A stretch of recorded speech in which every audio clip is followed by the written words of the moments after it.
Welcome. In this class, we would understand some of the kind of questions which are asked for your CSET examination. Little dicey but very interesting. So let's move to the first question. Now here, there is a situation which is given. The situation says a person lives in a cold climate but buys a coat which is stylish but not warm. And the idea is to keep oneself sophisticated. Now, what is the analysis that can be done? Analysis that can be done is people are willing to sacrifice their comfort for the sake of appearance. Now they can go for stylish products which is not warm despite the fact that they are living in the cold area and they want to have a sophisticated look. Which of the following situation is similar to the situation that has been cited? Now here, the idea is the person is doing a harm to oneself because there is a cold atmosphere. Despite the cold, the person is not wearing something which would keep him warm, but something which is keeping him less warm.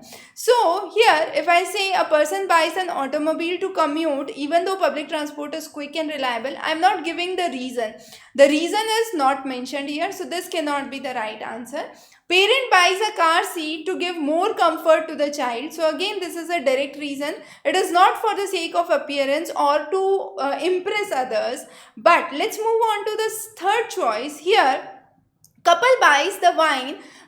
Despite it is less expensive, the older one was less expensive and better tasting. The newer wine is bought, which is with the aim to impress the guest at the dinner party. So here you are doing a harm. The original one, so wine by itself is harm, that's a separate matter.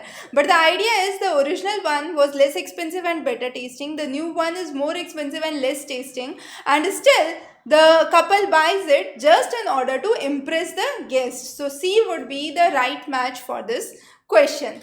Let's move on to the next question. This question says a person replaces the gas water heater at home, but as soon as he replaces, though it was said that this is highly efficient with new technology, the bills have jumped up. Why has it happened? You have to find out the reason, except that means all of the other reasons are a right reason for it. So when I say that the rates of the gas consumption have increased, definitely that could be one of the reasons that bill have increased. So this is a right choice. Then the person has started using gas dryer after the water heater has come and started doing the laundry at his own. So that would be one of the reasons where the bills have increased. Then there can be another reasons where bill increases because his uncle has come in to live and that has doubled the amount of consumption.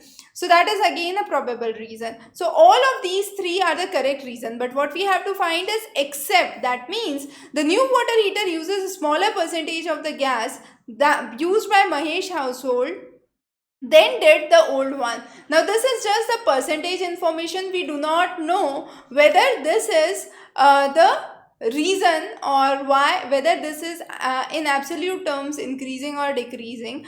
So this is the answer because this is an exception to the reasons that have been given. All the three are the right reasons which depict why the bill have been increasing, but we are not being asked the right reason here. We are asked an exception to the question.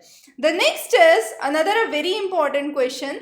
Feathers of the seabird which have been preserved from the 1880s have found half amount of mercury. So compare it like this, 1880s and present.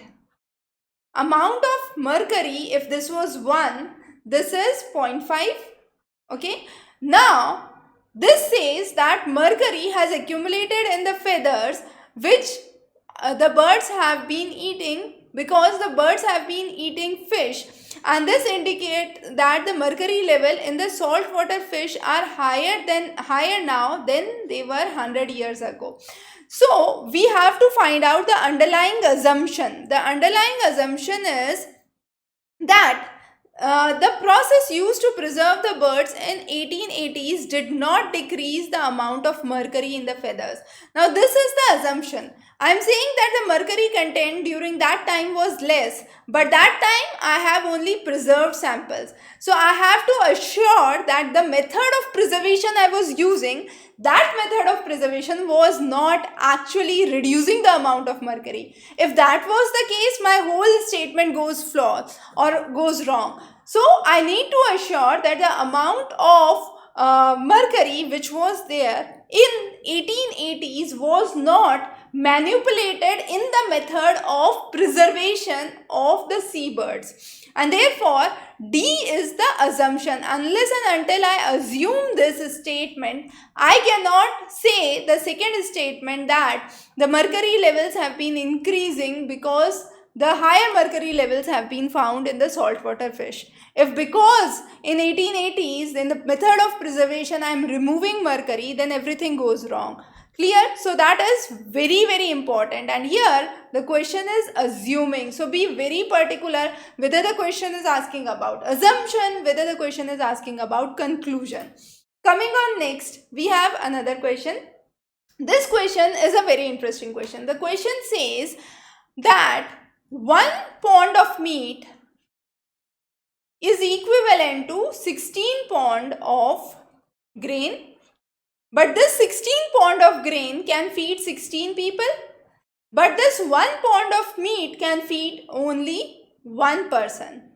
So that means also with that we know that the grain yield have been leveling off due to large number of farmlands which are going out of production, and the population is also increasing. So we say the meat consumption is not okay. It is not acceptable to have meat consumption because if you are not consuming meat, there is 16 pound of grain which can be fed to 16 people. With meat, that 16 pound of grain converts to only 1 pound of meat and can suffice for only 1 person. So it is not morally acceptable. But what you have to find out is which of the following would weaken the argument of the ethist. That means which of the following argument would say that meat consumption is okay. It is okay to consume meat. So I have to find a statement that best proves that the meat consumption is okay. So here we have the statement 2 where I say cattle and sheep can be raised to maturity on grass from the pasture land that is unsuitable for any kind of farming. Now if the land is not suitable for farming, if I am not growing grains there, then it's okay, cattle can feed and those cattle can be used for meat consumption, so that is okay. So that is an argument that would weaken the ethist argument which is given already in the statement that why meat consumption is unacceptable. But if this is the case, if it is already the land where no grains can be grown and it is just kept barren, it's okay that cattle and sheep come there and graze and those can be used for meat consumption. So that is okay. But all other statements, for example, it talks about protein consumption which is not mentioned. It talks about a vegetarian diet where people are willing to pay. It's not directly related to the question. And the prime farmland area near the metropolitans are being lost to urban development, and the concept is again not mentioned there. Okay, so that is the only right option that we can have here. The last question here is a strong correlation. Now understand this question very carefully, a little dicey question. A correlation exists between what people value and how they act. That means a person who value wealth would go for a high paying job, and that high paying job could be at a bad location. So the location could not be good, but still the person values wealth and therefore would go for a high paying job. On the other hand, there can be a scenario where people are willing to go for low paying job but has to be a good location where they work. Thus, knowing what people value can help us predict their action. So we know what they value and this can help us predict their action. So values help us predict the action, as simple as that.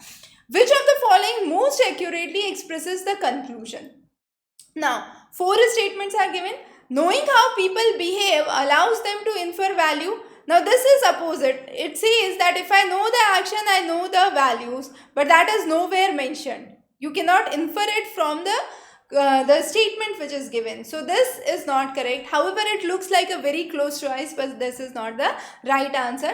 People's claim concerning what they value are symptomatic of their action, again not relevant. No two people who value different things act and in the same way in identical circumstances, again not a direct conclusion, not related directly. So what is the right answer here? What people value can be an indicator of how they will act, and that's clearly mentioned in the last line. Thus, knowing people what they value help us to predict their actions. So D becomes the right option. So we have D as the right option for this question. So those are some of the kind of reasoning questions, reading comprehension questions which are part of your examination for the CSAT. Very important to have a open-mindedness and a logical thought process, because this is less related to reading, more related to your logical and ethical approach, and these questions are closer to your paper 4, the GS paper 4 section. So we would be covering few more of those before your exam. Practice well and prepare well. Wish you good luck.